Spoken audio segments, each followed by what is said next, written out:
All right, everyone. Welcome back. So I checked the homework 2, and it seemed most everyone completed. So good job on doing that. Well, I see that some people, I don't think they had enough time to complete the work because I saw some people barely started the assignment, and I think for those of you who maybe fall into that one of those situations, you should really think about doing homework a lot earlier and not doing it all at once, because that just adds a lot of stress to you. So if you can figure out a way to do it advance, maybe space some of the assignment out throughout the week, maybe that'll be a little bit better. But you should always follow along through the lectures because they'll give you some of the background information to do the assignment. And also on the homework, there's also ways you could use the textbook, and I think some of the modules, they give you like links to to read up on the background information to answer the homework questions / problems. So, but if you're struggling, come see me during office hours, and we can actually work together to help you tackle these problems if you're having some difficulty. And reminder, office hours are on Fridays from 11 to 1 p.m. Okay, so we're just going to jump right back into where we left off. So the goal today is to finish chapter 3, and then the homework. I think it's okay to still make it due for Thursday at midnight, but we'll see. I may extend that through the weekend, so you'll have until Sunday to do it. But I'll just see how everyone is doing on the homework, because I know we're still in chapter 3, so it's kind of not fair to make it the homework due Thursday, just after like a day where we got through chapter 3. Maybe. So the plan today is to finish through chapter 3, and then we'll start chapter 4 next week. Okay, so we left off on one of the active exercises, so we're going to do one more. Okay. All right, so we have active exercise here.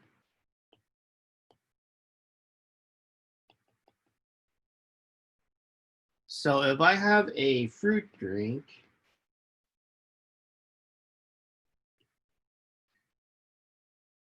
is sold in bottles. Hold on, guys. Let me see if it started time. Yes, it did. Bottles that contain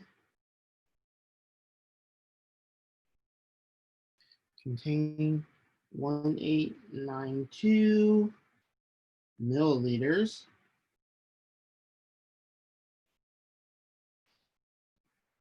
liters. So what we want to do is express the volume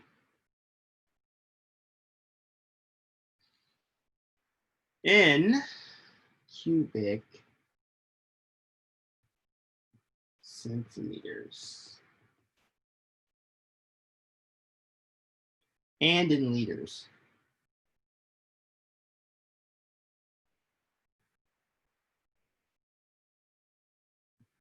Okay, so I'll let you guys work on that maybe for a few minutes, then come back and watch the rest. So we know that 1 milliliter equals 1 centimeter cubed, so we can easily translate this as 1892 milliliters.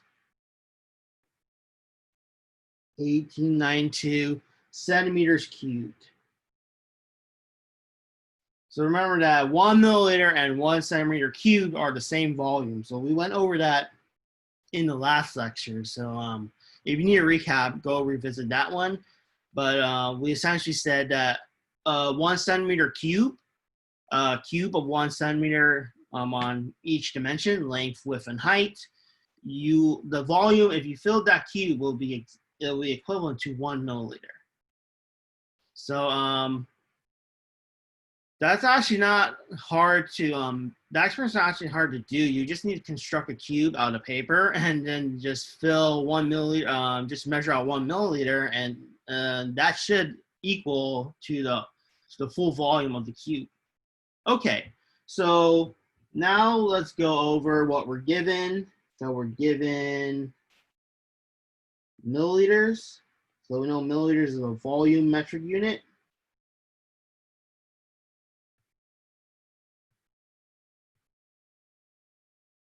And wanted, we want liters.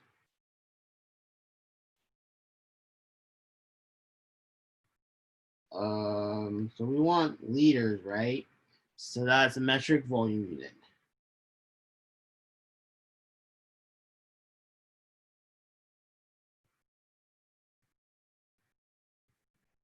Okay, let's just keep these names consistent because we don't want to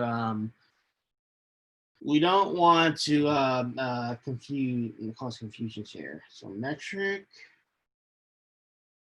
volume unit. So we know that 1 liter is equal to 1,000 milliliters. So we want to solve for liters, so liters will be on the top of our fraction. So then we just use our dimensional analysis to solve.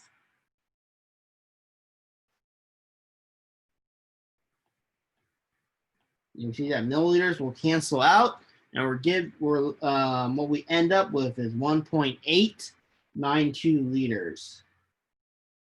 Okay, so hopefully we got the hang of that, and hopefully this exercise was a breeze for most of you or for everyone. All right, let's move on to the next subject that we're going to talk about, chapter 3. So now we're going to talk about significant figures.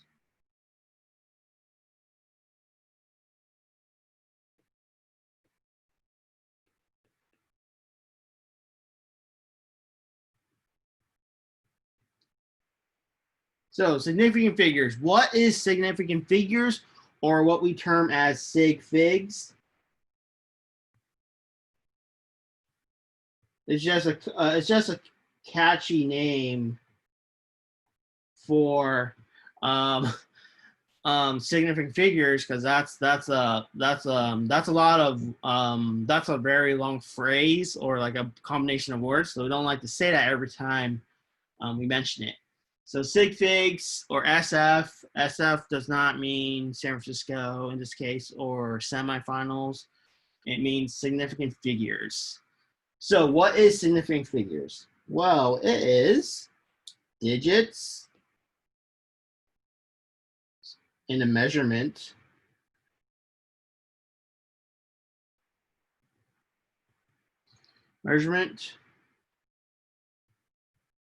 So they are known to be accurate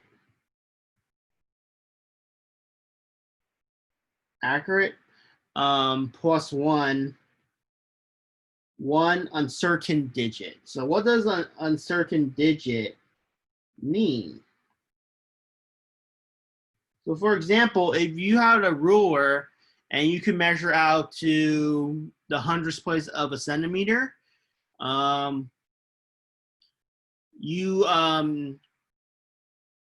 so say you know a centimeter, 2.54 centimeters. The uncertain digit is the hundredths place because that's all the ruler can measure out to. So it's accurate to the units on your measurement tool.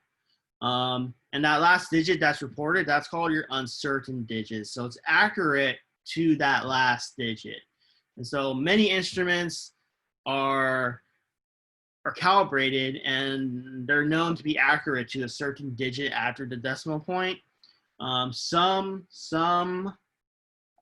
instruments or measurement tools are not. So you always have to be taken into account when you're doing measurements in like the laboratory that what you're recording is accurate to the measurement, and also that this will be more important later when we manipulate significant figures and calculations, where in your calculator, you should never report every digit, because only a certain digit is uncertain, and you can only report to that digit. But we'll talk more about calculations in a bit. So what this means is recorded measurement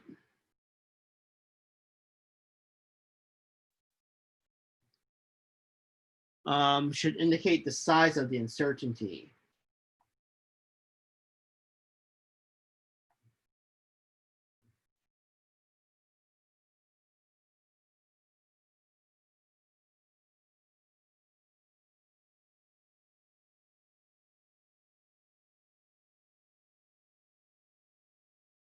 And here we'll define what an uncertain digit is.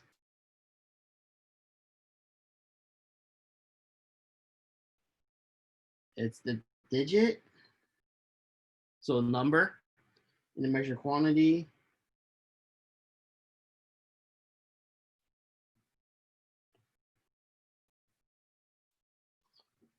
that cannot be accurately measured.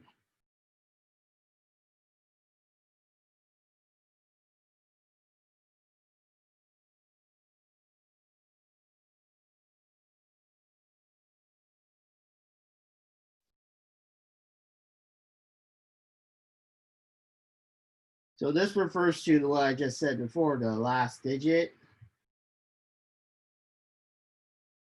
written when expressing a measured quantity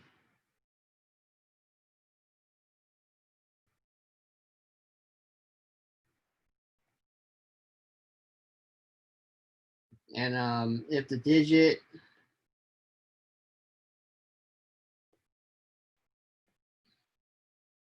is a 0,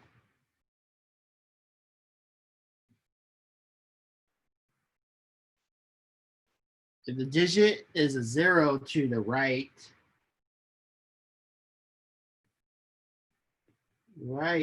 of a decimal point,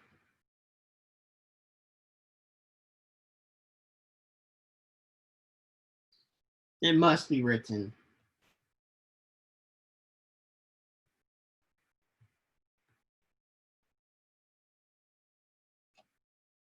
So this will that's because it's a significant figure, so we must write that if it's to the right of the decimal point. Okay. So Sig Figs. So one thing about Sig Figs, they do not apply to exact numbers. So Sig Figs does not apply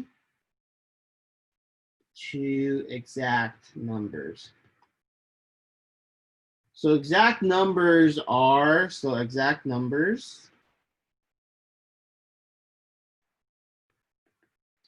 they are values that have no associated uncertainty,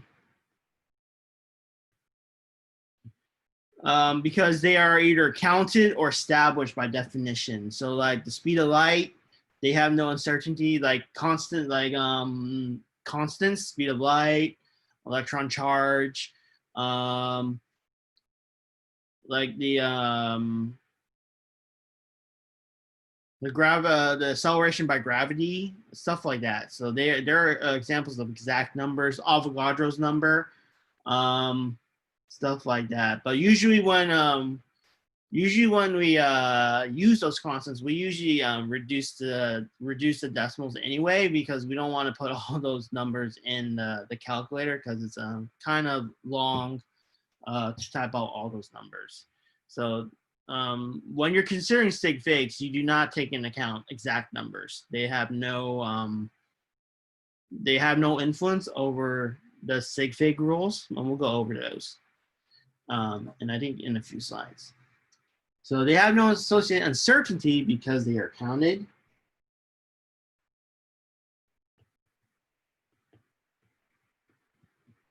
Or counted. Or established by definition.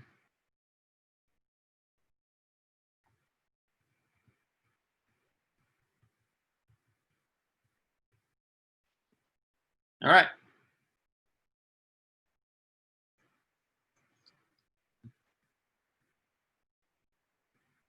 So one thing you want to note that the measurement process, it will determine the number of sig figs in a quantity.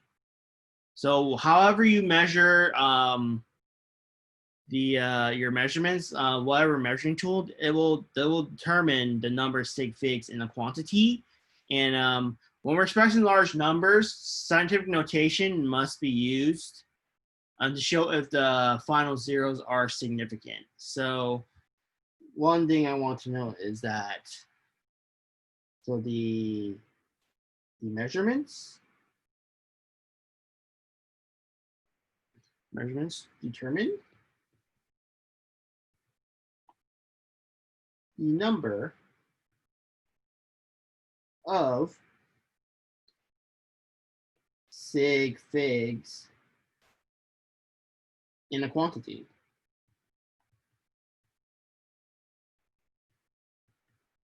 And also that scientific notation must be used for very large numbers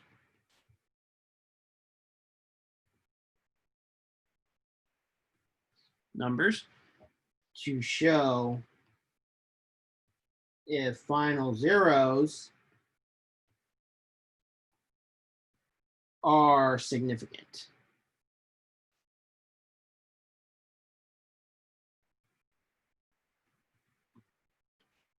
Oh, I guess that's not how you spell zeros. I always thought there was an E in there. Guess not.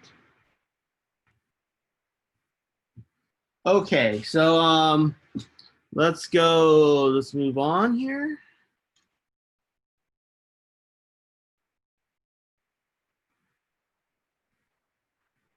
Okay, so next let's talk about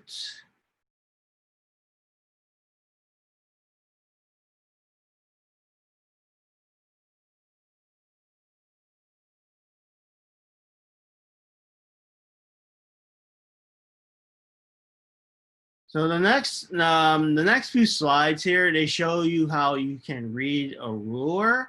And so what usually we use, let's just go over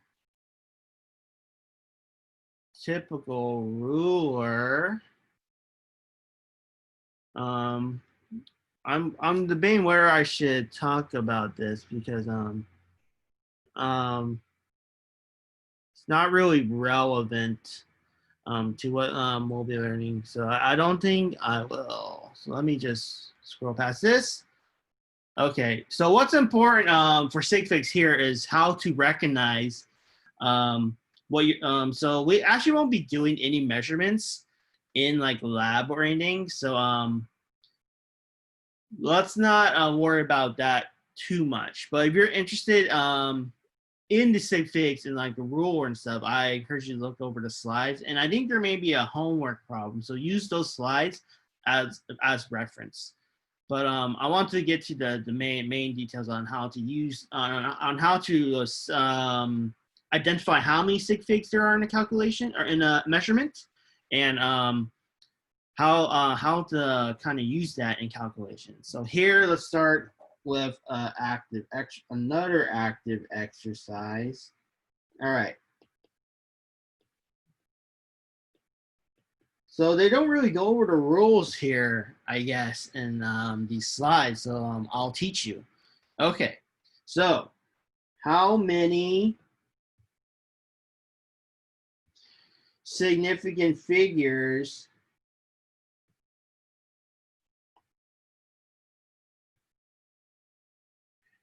are present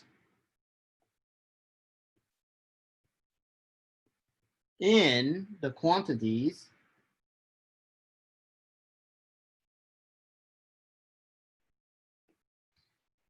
below.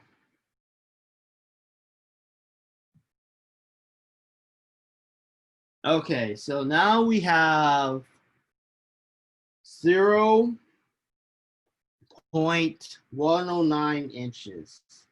So based on the kind of ruler you have, if you have a ruler with enough ticks that you can measure out to the thousandths place for your inches, then this is a measurement you will report.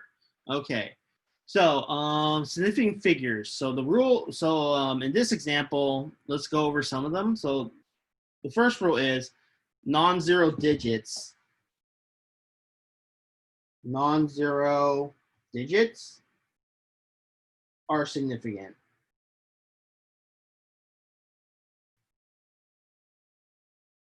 Right? So we have two non-zero digits. Now, zeros between non-zero digits are significant. The reason is 109 is a pretty specific number, but if I had 100 versus 1,000, now that's kind of like in a ballpark range, right? It's not really specific. It could be 100, 101 to 104. That would round down to 100. Or, if I had something more like 105, or like say, not 105, but zeros, usually zeros at the end of a number, like really big numbers, they're not really significant because they're kind of rounded to represent a big number. For example, 100, 1,000 could be like you're rounding like 1,000 and 1,010 to 1,000. So usually zeros for very big numbers like 1,000, 10,000, 1 million, those zeros are not significant because they don't really pinpoint an exact value, or you can't really measure it down to accurately by using zeros that represent very big numbers. But small numbers, however, we can do that because it's more specific, and our instruments are allowed to measure small quantities to that decimal place and the zero in question. So, for example, if you had 0.109 grams, you can measure that on a balance. But using that same balance, you probably can't measure out 1,009 grams because the scale probably doesn't go out to that far measurement. But and usually bigger scales, they don't measure out to that decimal point anyway, so it won't be significant in that case. But that's my take on how to kind of explain that rule. But that is how you determine Sig Figs. Okay, so zeros between non-zero digits are significant, and then but zero, so if you had a zero after the decimal point,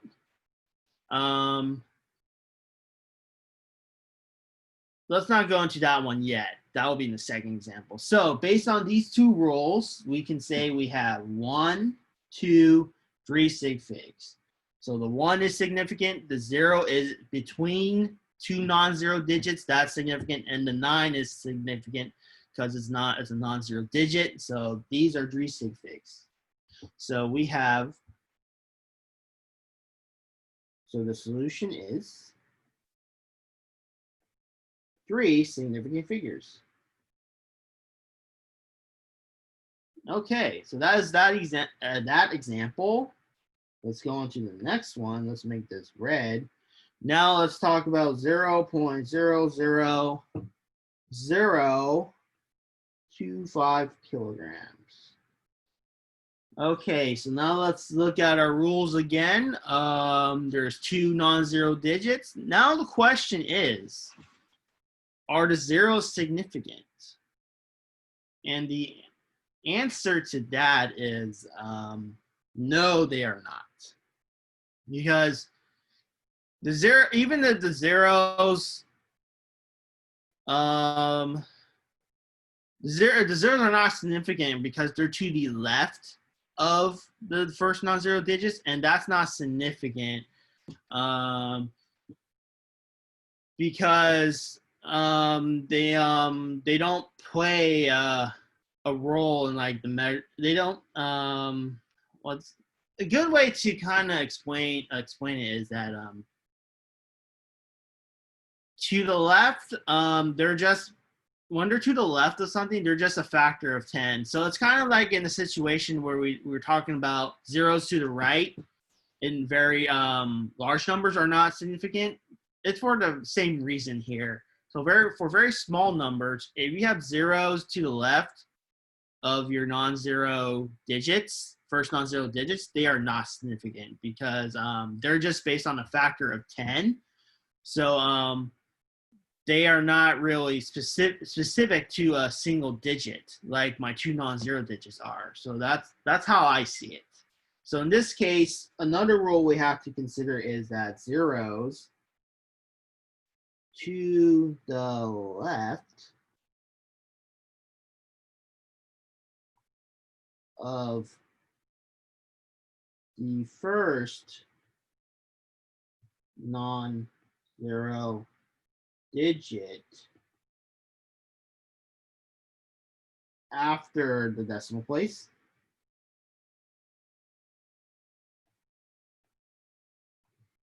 are not significant.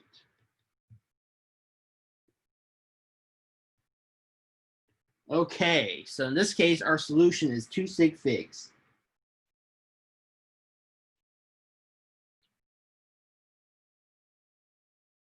So I don't know if people learned this in high school chemistry, but it's a refresher. So 2 sig figs. So now let's talk about rounding off in calculations. So sig figs and calculations. Significant figures in calculations.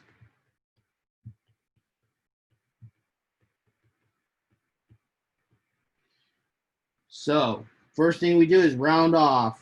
So remember how to round off. So round off is a way to express a number with fewer digits.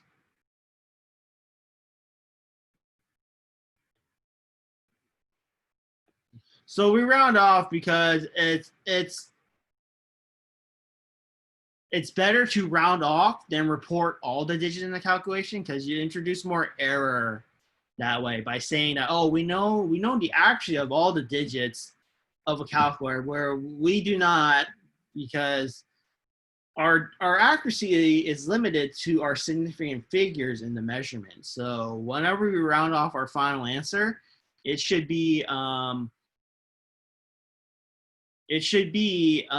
based on the significant figures. So the general rules, remember, if the first digit to be dropped, so if you're going to round a digit, if the first digit to be dropped is less than 5, leave the digit before it unchanged. So if the digit to be dropped is less than 5, we leave the digit before it unchanged.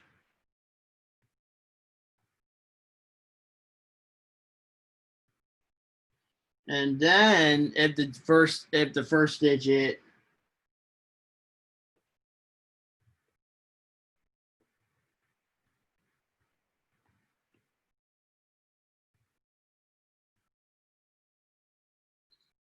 is greater than 5,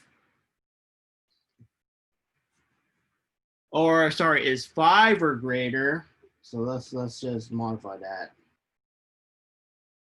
Is 5, well, it's not pencil, 5 or greater,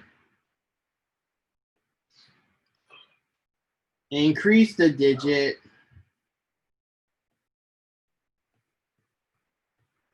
before it by 1. So we do not round to the nearest 10 or nearest 100.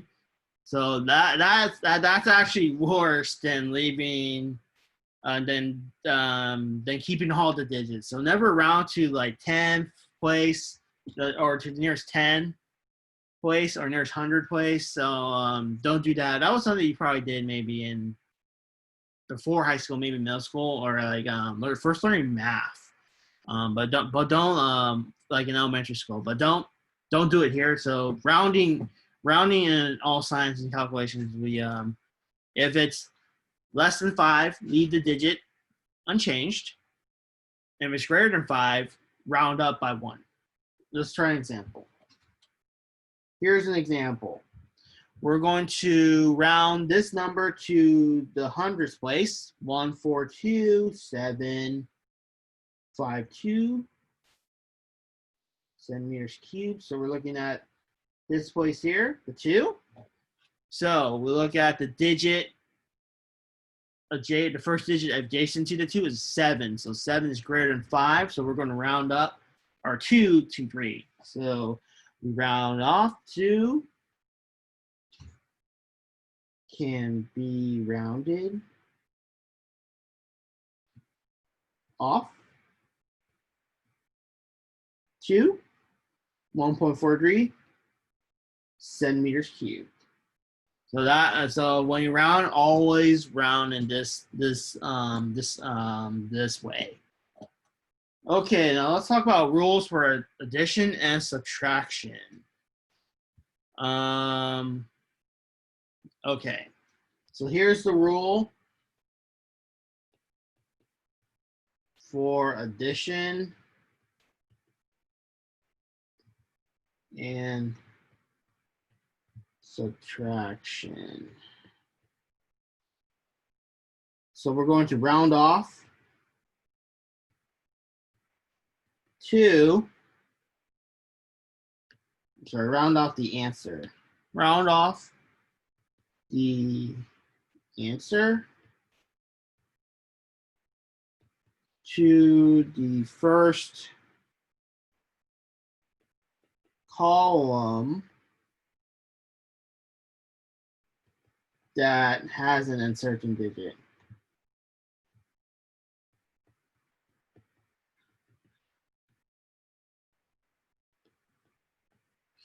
So what does this look like in practice? Okay, so let's look at this example here. So example. So say a student weighs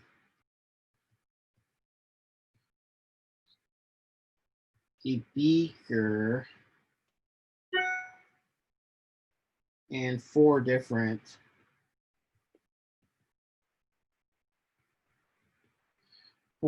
chemicals.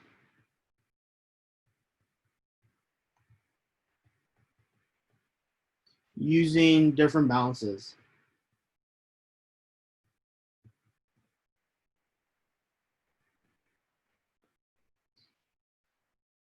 So, and we record the individual masses. So the individual masses and their sum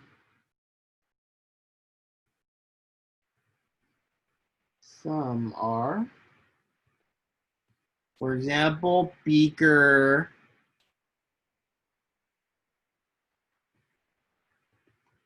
So the beaker is 319.5 grams. So this is just showing you how important it is when you measure out like chemicals or doing chemistry that you use the same balance. So you keep the same amount of significant figures. So in this case, chemical A. Chemical A will be 20.460 grams. So notice how they're all, the digits past the decimal are all different in each case. So chemical B, B 0.0639 grams. Chemical C,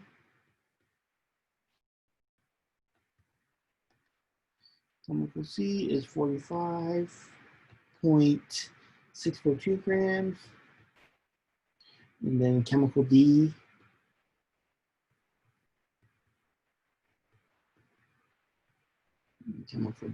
is 4.179 grams. 4.173 grams. And lastly, our total is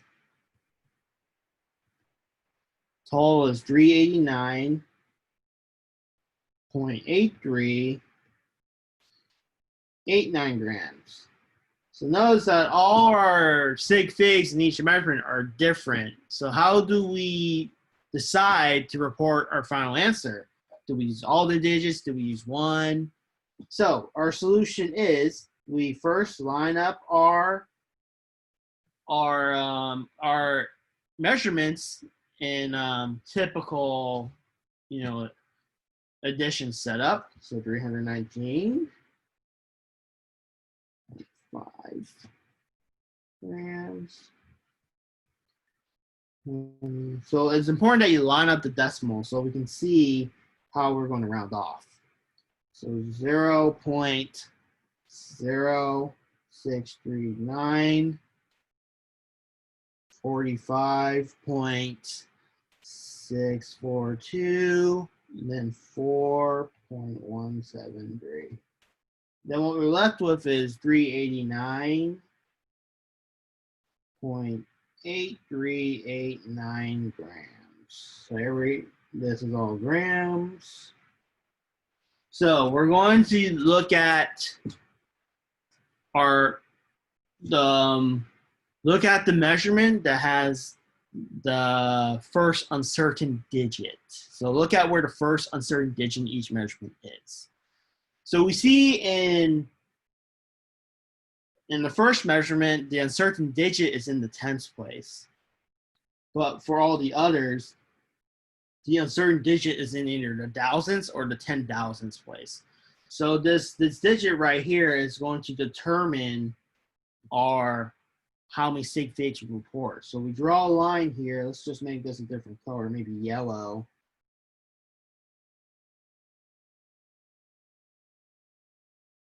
So see here, we drew a line because the 0.5, that 10th digit, is our uncertain digit.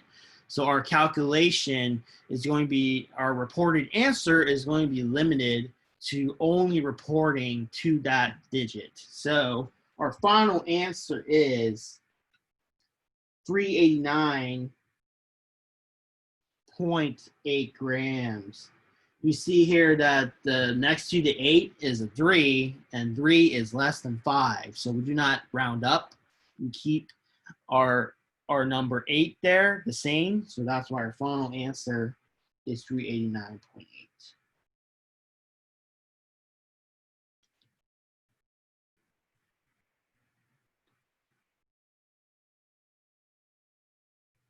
Okay, guys, so that's addition and subtraction. Hopefully that wasn't too bad.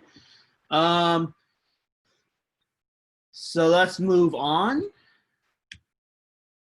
All right, so now let's talk about the rules for multiplication and division.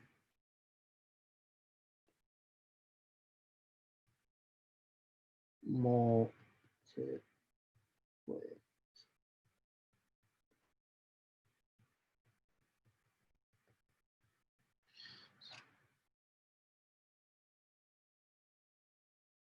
So we're going to round off the answer to the same number of sig figs as the measurement. So the important word is here, measurement, as the measured measurement or measured quantity with the smallest number of sig figs. So let's do an example.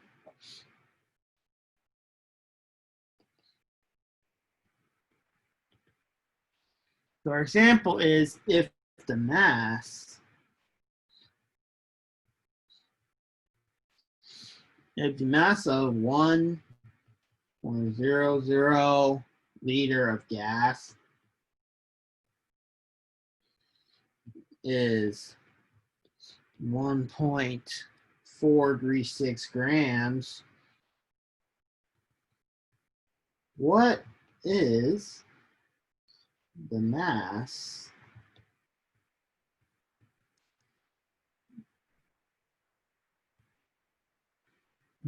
of 0.0573 liters of gas?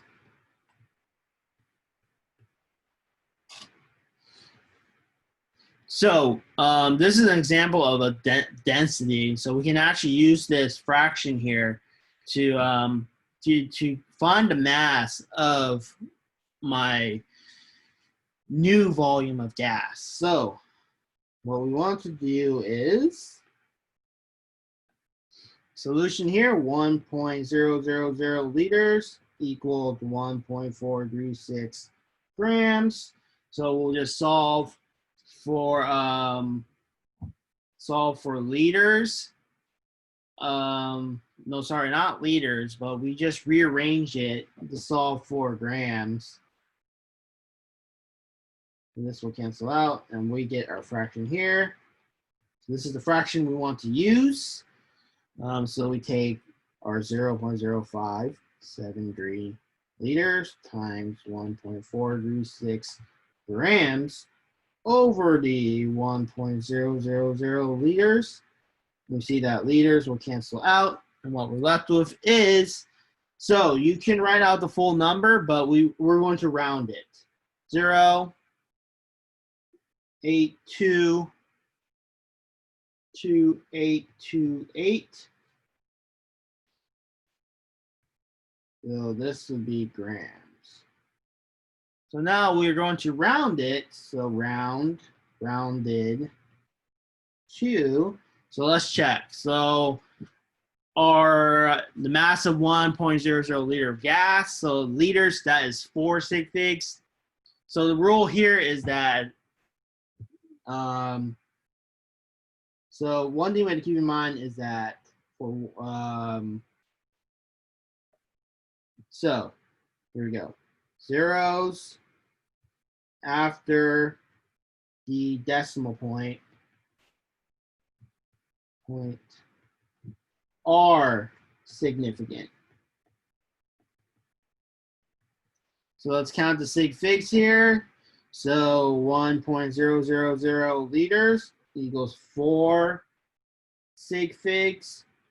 4 sig figs, because 3 zeros are significant because they can be accurately measured out to a specific quantity after the decimal point. So that is very crucial. So that is significant. Now our mass is 1.436.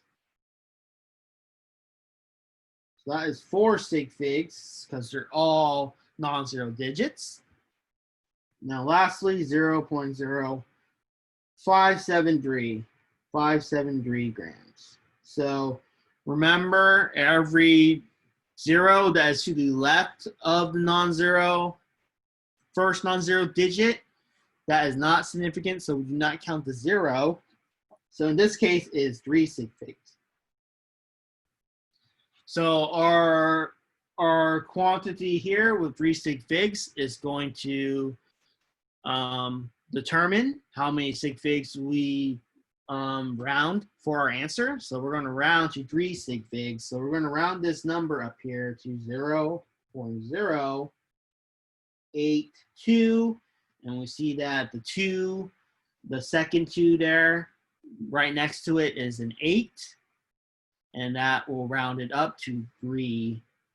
So we have 0.0823 grams. So we round it like so.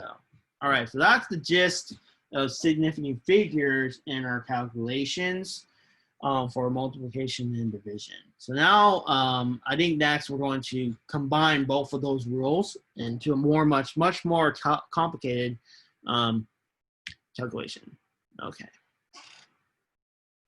So now let's talk about that rule.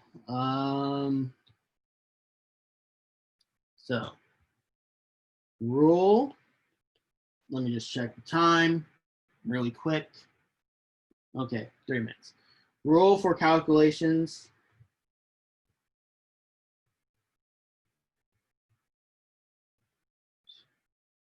Which contain, man, let me rest my arm a bit. I've been writing a lot. But which contains both addition and subtraction.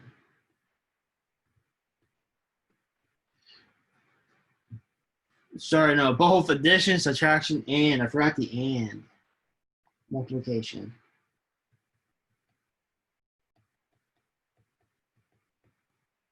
Slash division.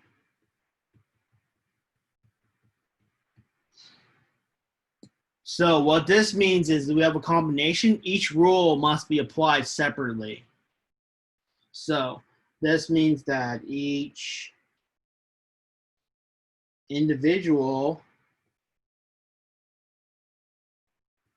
rule must be applied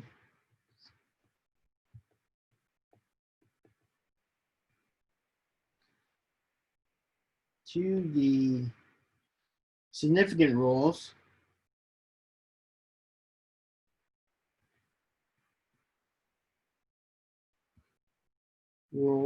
separately. All right. So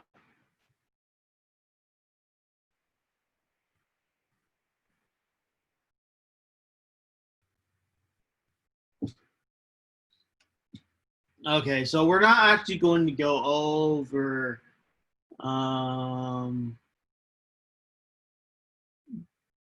that.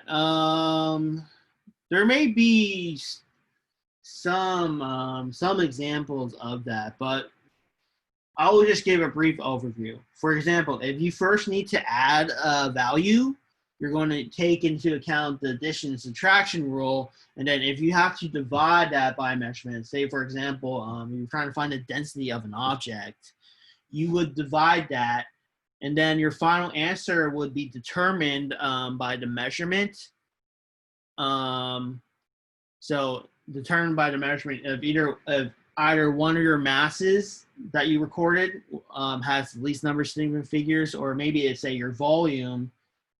Say you're trying to find density. Your volume, if your volume had more, if your volume had the least number of significant figures, you would round your density answer, your final answer, based on the least number of significant figures. So it's just applying both rules sequentially, well, not sequential, individually to the calculation. So so yeah, that would be my my suggestion when tackling those. So you may see some of those in the homework. All right, so now we're going to talk about the metric USCS conversion. So while most of the world uses the metric system, so if you ever talk to anyone overseas in like Europe, and you say it's 100 degrees, they'll think you're crazy, because they use the Celsius system, whereas really hot in Celsius is like 40-ish, right? And that's equated to 990-ish or so in Fahrenheit. So we're pretty unique in using that. So when people hear we talk about weather, they assume, I don't know, like stuff is boiling, because the boiling temperature is 100 degrees Celsius. But anyway, all countries in the world. So here is how bizarre this is. So let's talk about metric Uscs conversions.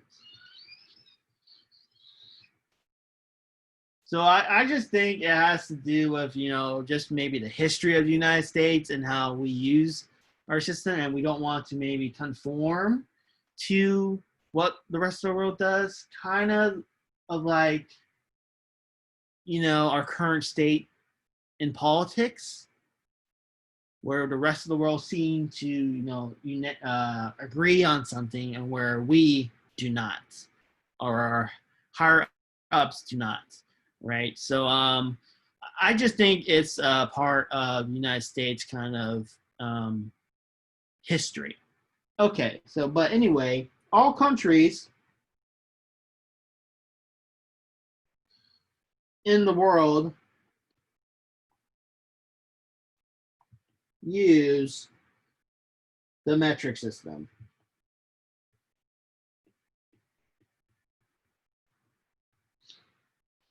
However, the US uses the United States customary system.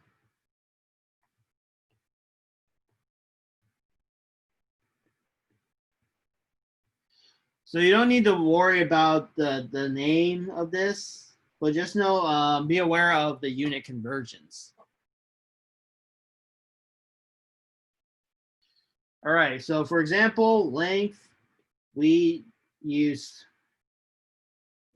inch. So 1 inch equals 2.5 centimeters. So for the USCS conversions, I will provide you that in the question itself or in an equation sheet. Most likely, I will just provide you on the question itself. But okay, so that's the definition of an inch. 1 inch equals 2.5 centimeters. Mass, we use pound, I believe. 1 pound equals 453.59237 grams. So that is the definition of a pound. And then volume, as you may know, we use gallon. So you never hear people say liters of water, or we usually say gallons. So 1 gallon equals about a little less than 4 liters. So it's exactly 3.7854111784 liters. So that's the exact value for a gallon. Okay. There are some more conversions here. So let's talk about some links. So USCS.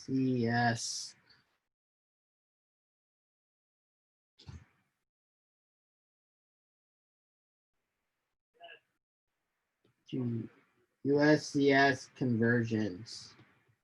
So in addition to all the standard ones, we also have other ones, even more confusing. But this is how most people in the US are accustomed to, so let's talk about it. 1 feet equals 12 inches. 1 yard is 3 feet. And here 1 mile equals 5,280 feet.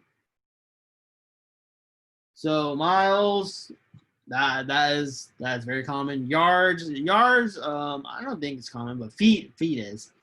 I guess yard is for like maybe stadiums. If you're talking about stadiums. So now let's talk about mass.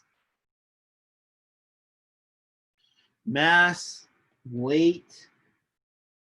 So these are a lot of conversions. You do not need to memorize them, but some of them should sound familiar if you grew up in the United States. You're not required to memorize these. So 1 pound is 16 ounces. So that has come up a lot in like cooking and stuff, or like what you see on food packages. Ounces. Volume now. We have quarts. So for example, 1 quart is 32 fluid ounces. So that's based on an ounce, but in terms of liquids, and then 1 gallon is 4 quarts. I will probably, maybe I'll touch on like one of these, but that's it. You'll never see it. You probably never see it again. Because in science, we like the metric units. We do not use the USCS conversion, the USCS system. Okay. All right, now let's do an example of what you can expect. So here's an example here. Example time. All right, a soft drink. A soft drink manufacturer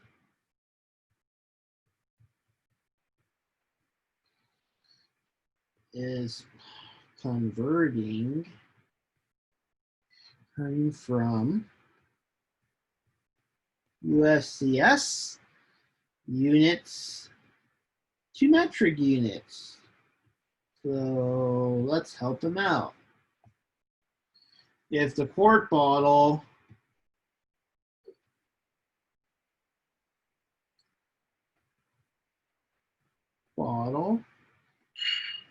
initially is to remain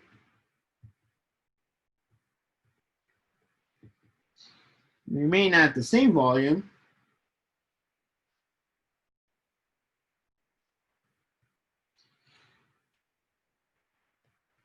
what number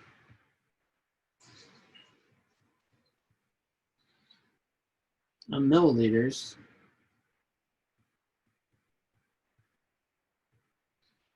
should be printed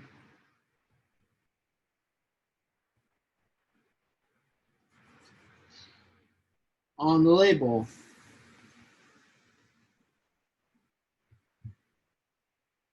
So let's go do this. And that. All right, so what we need to do, we need to convert quarts to gallons, then to gallons to liters, then liters to milliliters, because those are conversion factors we know. So for here, we have quart. So we know for quart from gallons is 1 gallon per 4 quarts. It'll give us gallons. In gallons to liters, 3.785 liters per gallon.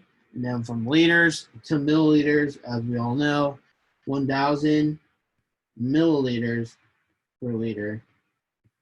And so we just put all of this together. So for example, the quart bottle, that'll be just 1 quart. Quart times 4 quarts per 1 gallon. Then times 3.785 liters per gallon. Then times 1,000 milliliters per liter. And what we're left with is 946 milliliters.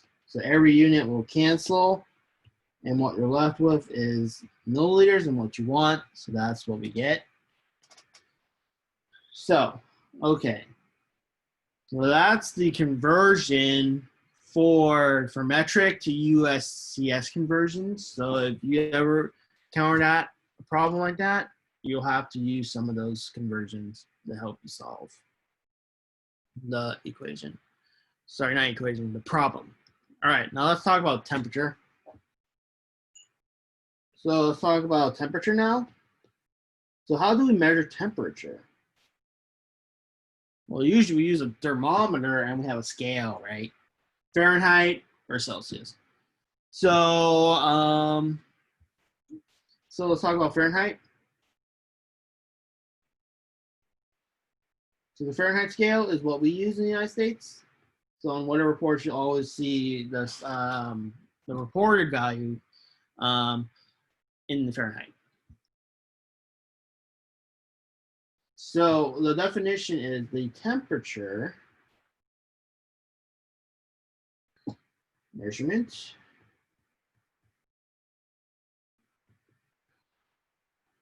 assigning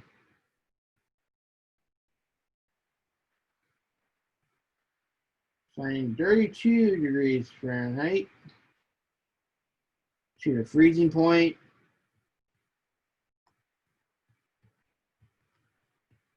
of water and 212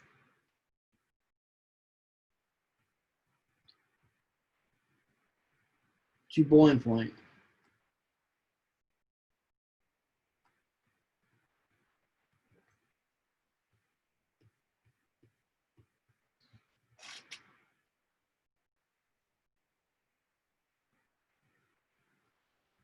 So, and then the Celsius scale, in terms of Celsius, Celsius is what I think the rest of the world uses. In this case, you have 0 degrees Celsius. That will give you your freezing point.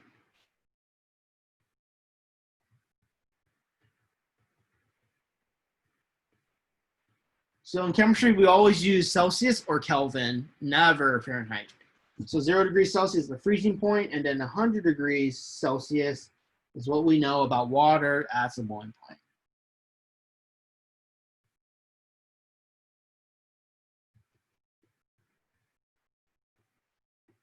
Okay, so we can convert between the two using this equation. So the temperature, for example, degrees Celsius equals T Fahrenheit minus 32 times 1.8 divided by 1.8. So 1.8 is equivalent to, I think, 9/5. Yeah. So you may have heard they use 9/5 times, or like, yeah, usually you may have seen the fraction 9/5 or 5/9 included in this equation, but it's that's the same thing as saying like 1/8 or times 1/8 divided by 1.8, stuff like that. But this is the equation that you should refer back to. But it's very common that I ask this type of question, maybe once, but you'll be provided with this equation if I ever do.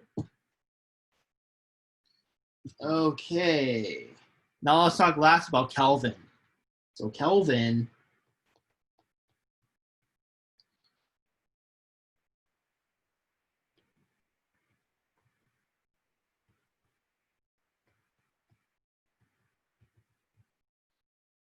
so it's absolute temperature scale with 0K at absolute 0,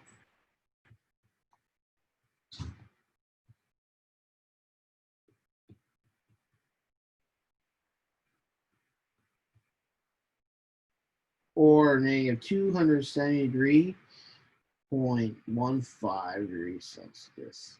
That means you can't really get any colder than that. They recorded absolute zero, so that's the absolute temperature you can go.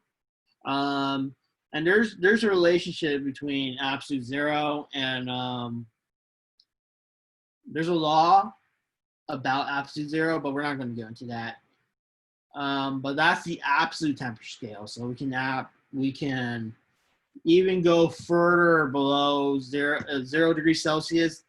We use the Kelvin scale, and the lowest temperature probably recorded in existence is -2 centigrade 0.15 degrees Celsius. Right, so nothing below that. But I think that's just law of nature. So here's the equation to convert between the two. So temperature in Kelvin equals temperature in degrees Celsius plus 273.15. Well, just 273.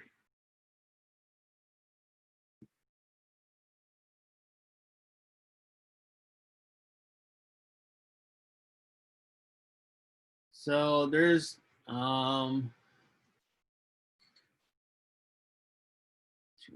0 and okay, so that's all I think I want you to know about Kelvin. So we'll be using the Kelvin scale in the next chapter when we talk about gases. To give you a kind of hint,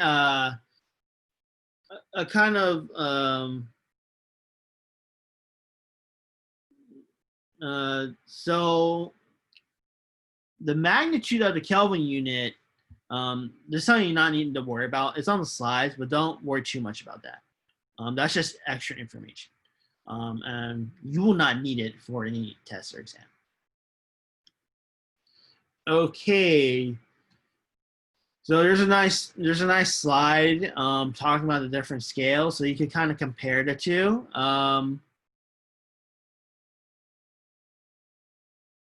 But usually the ones we use in chemistry is Celsius and Kelvin. Right, now let's try an active exercise. And we have a little bit over 10 minutes left. So we're just going to practice using this temperature conversion. Okay, so I want you to convert 288K to Fahrenheit, to degrees Fahrenheit. Okay, so we're given 288K, and now we want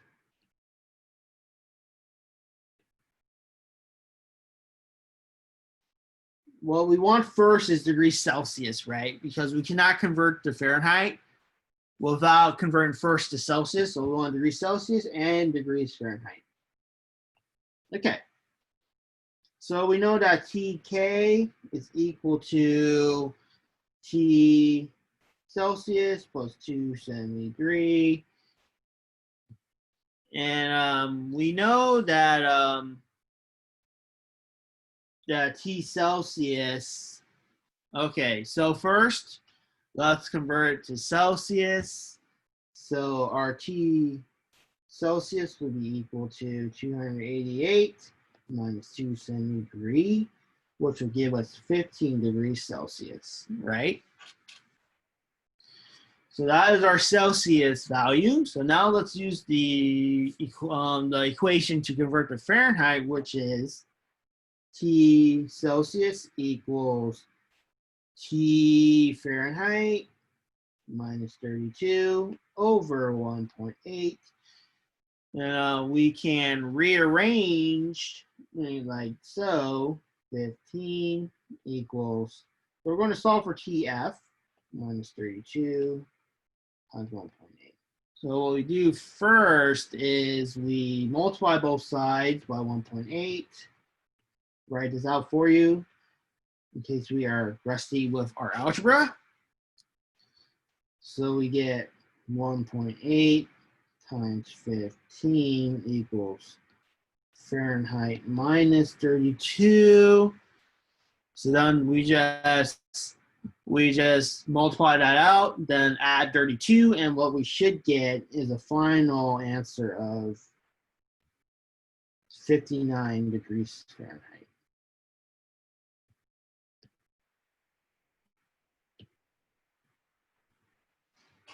Okay, so that's all we do for this exercise. All right, let's go on. So this is something I want you to do on your own, just to get practice with converting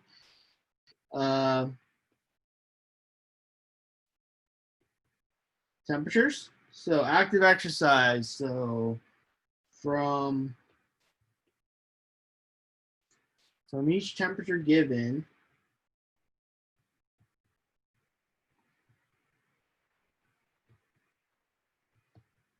in the following table,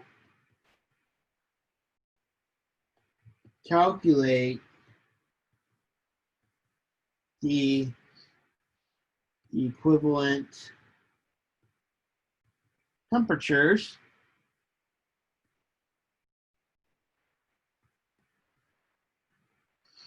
in the other scales.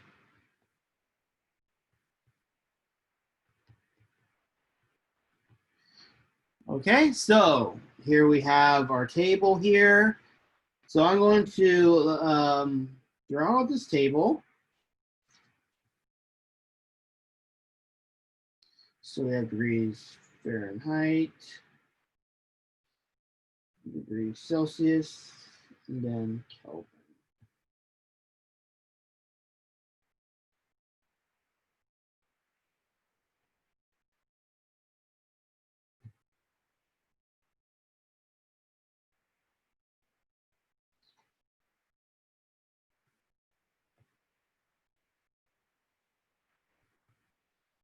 So I want to use this as practice for converting temperatures, and then once you do that, check back here, and I will check back with your answers. So your answers.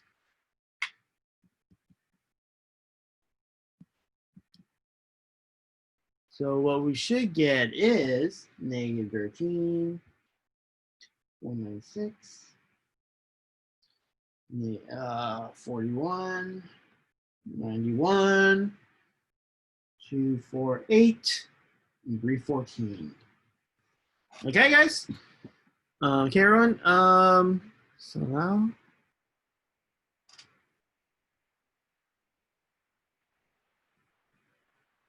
Okay, so now we're going to talk about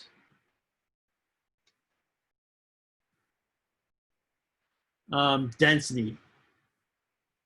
So you know, we were talking about like proportionality, or you know, our equivalency factors. We can solve using equivalency factors. We can solve in two different directions, right? For example, we can solve for two different kinds of units, like liters or milliliters, given one of the quantities.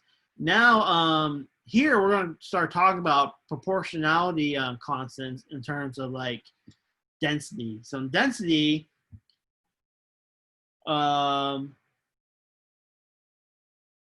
so remember, density refers to like you know, how dense of an object is relative to something else. For example, you take water, right? Take for example in water, the density of something lighter than water, so something's less dense than water, it will float on it. For example, oil. Oil, like hydrocarbons, their densities are typically less than 1 grams per mil, so they'll float on water. However, heavy elements like metals, they're very compact. Their atoms are compact into and very solid, and so their densities will be greater than water, and they tend to sink.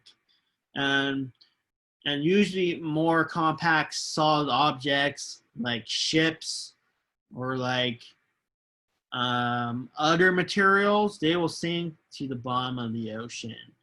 That's why when you have a shipwreck,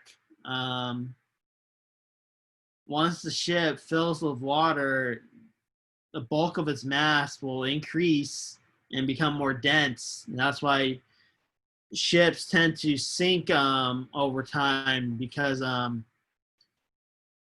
or tend to sink once you have a shipwreck, is because the mass of it just becomes so huge, and that when it traps water inside its shape, it becomes way more dense and heavier than it was before. That causes it to sink down, and as a whole, it's more now it's more dense than water. Okay, so density. So all I want to talk about here is density. Here we go, density. So density is an essential property of a pure substance, and from density you can relate back to, like, so for example, you're trying to measure out liquid in lab. It's kind of hard to do unless you know its density, because it's a liquid, right?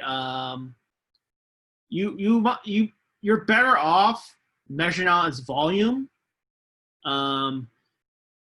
But to figure out how much liquid you need to know the mass, which can then equate back to the molar mass or the moles of a substance when you're doing a chemical reaction. So knowing the density is essential. And for most chemicals, the density is already known, but it's pretty easy to figure out. You would weigh out a mass and then use a graduated cylinder and transfer that. Well, you will weigh out the mass of the liquid in a graduated cylinder, so you know the volume already, and then you take those two values and you have your density. So our density is D is equal to mass over volume. So D equals density, M equals mass, and V equals volume. So our typical units is usually grams per mil as our units, but it can also be kilograms per liter. It doesn't really matter, but usually it's grams per milliliters or grams per centimeter cubed. Okay, so we're going to talk about density now. Density is mass over volume. We talked about that. So one thing about density, so usually the density you report you see at 25 degrees C, usually. But density is temperature dependent.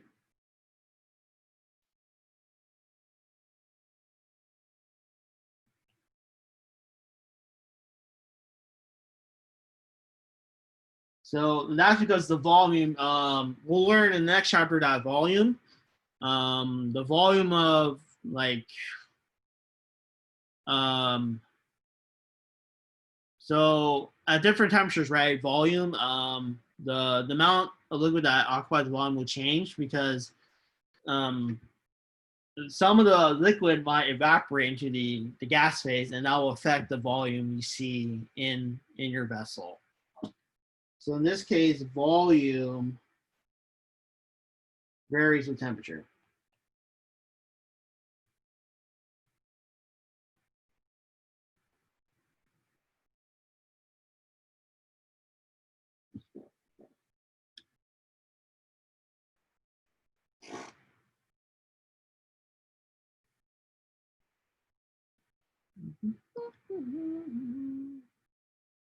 Okay, let's talk about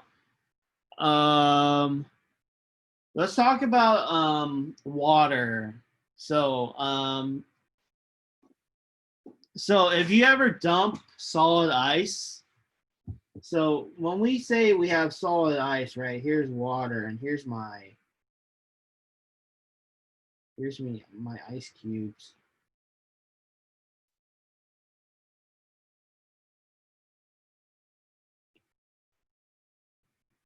So the thing about water, So the thing about water, okay, guys, we'll stop after so we'll go over this slide, and there's just a few more slides, so we'll just go over those. It won't take that much long. So I'm sorry about it. It's going over a little bit, 80 minutes, but it's just so few slides, and we don't need to talk at length about it. So when we have water here, the thing about ice, solid water, it's actually less dense than liquid water, which sounds weird because usually when something's solid, it would sink to the ground. And the reason is the density of ice is less than the liquid phase. And that has to do with the way the water molecules actually forms a solid lattice. And that has to do, it's very ordered, and it has to repeat motifs or repeating patterns, which is very unusual because usually in nature it favors disorder for like in terms of chemistry. It has to do with something called entropy. We'll talk more about that if we talk about thermochemistry, but it's like kind of like how snowflakes form. There's so many different patterns, and it looks so ordered, and ice just arranges itself in that way beautifully. So ice has these repeating units, and the certain pattern is always repeating in the solid, that there's always empty space between the layers of ice. And ice, the structure of ice is it's dependent on many factors: pressure, the exact temperature, how probably water interacts. But nature is very specific. So water is very unusual in the case that it has a very specific network of bonding between the layers, or hydrogen bonding between the layers, that one of its physical properties is that ice will float in liquid water and will not sink. Take, for example, ethanol. Well, here's the liquid for ethanol. Here's a solid ethanol. Solid ethanol will sink.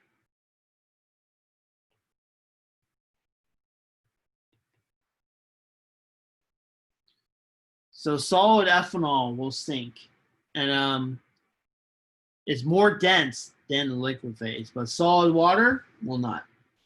Solid water is less dense.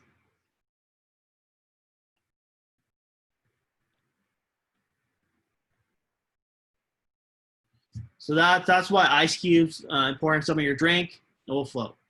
Okay. So there's a slide about the density of some common materials. So don't worry, you don't have to memorize that. Just be aware that usually things that are more solid and metallic have a higher density. Okay, so we'll go over these last two exercises for density, and that'll be the end of chapter 3, and we'll move on to chapter 4 on Monday. Sorry, not Monday, Tuesday.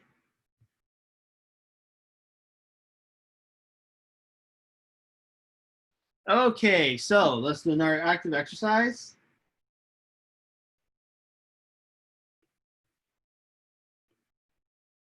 So the mass of a 50.0 milliliter sample of methanol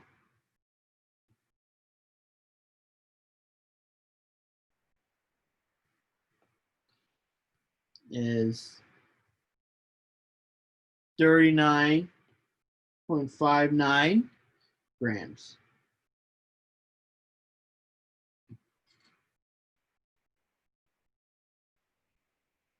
So first, let's determine the density.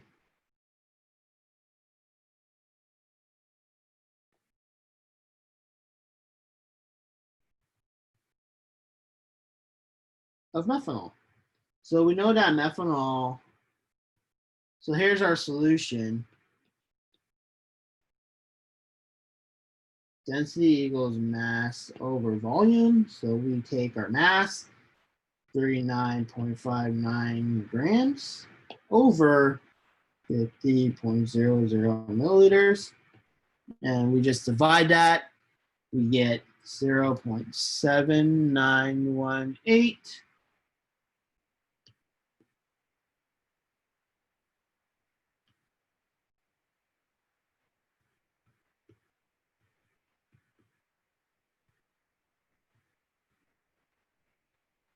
So the units make sense, and so the answer makes sense. So don't. So a common mistake is to flip the volume and the grams. Don't get confused and do that. Density is mass over volume. We'll talk about when to do that in the next example. Okay, let's end it by doing the last example. So sorry for running a little late, guys. It's just there's just a few slides left, so I just wanted to get through them, but I didn't want to rush through them, so I was just taking this time to go over them. So hopefully the last few this will not take too much of your time. And you know, if you don't have time to watch completely, you can just watch the other half at a later time. This is all the information you'll need for homework 3. All right, so the last one is active exercise.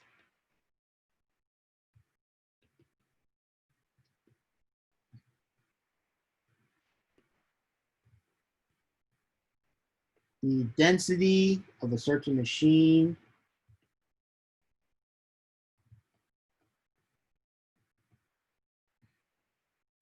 oil is 0.910 grams per milliliter. So we want to find the volume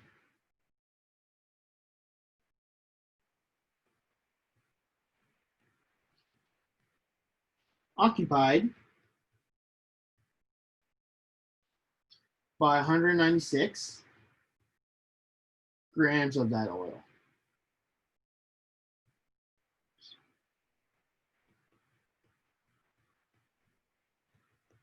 Okay, so now we have a situation where we're given the mass and the density, and we need to find the volume. So let's look at what we're given. Given grams, metric mass. Oops, sorry guys. Mass. And what we want is volume. So, oops, sorry, that's wrong.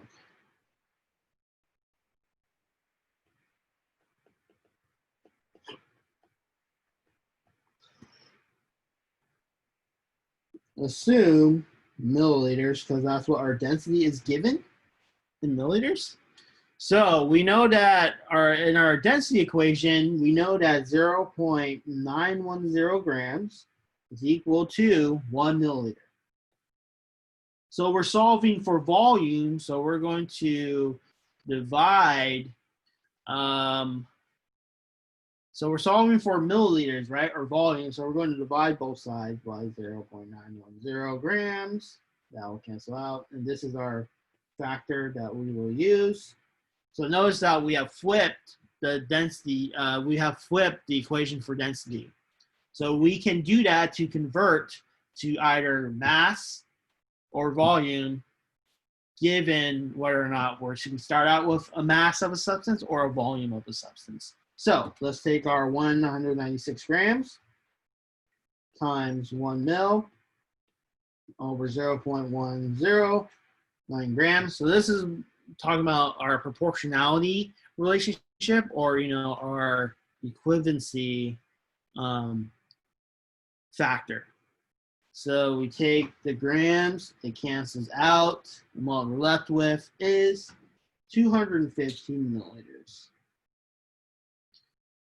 So that would make sense because our density is less than 1. So if we have a certain grams of the oil, our volume should be much larger because our density, in our density equation, the volume in the denominator should be bigger for that relationship to be less than 1.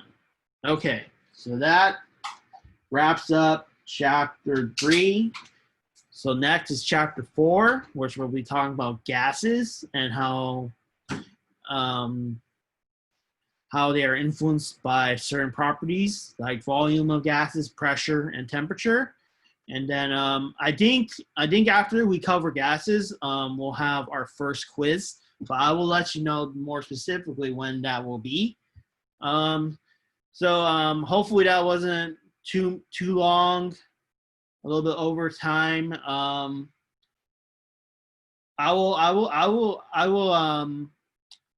So for the homework, I'm just going to keep it for Thursday at 11 p.m.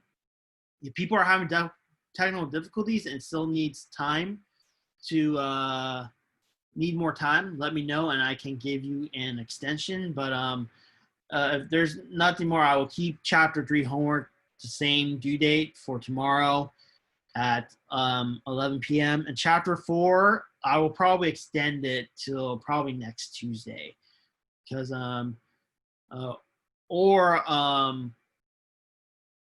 or maybe, yeah, I think next Tuesday would be the most realistic thing to do because we're behind. But anyway, guys, take care, stay safe, have a good rest of your week, and enjoy the weekend, and I'll see you back on Tuesday. All right, guys, bye.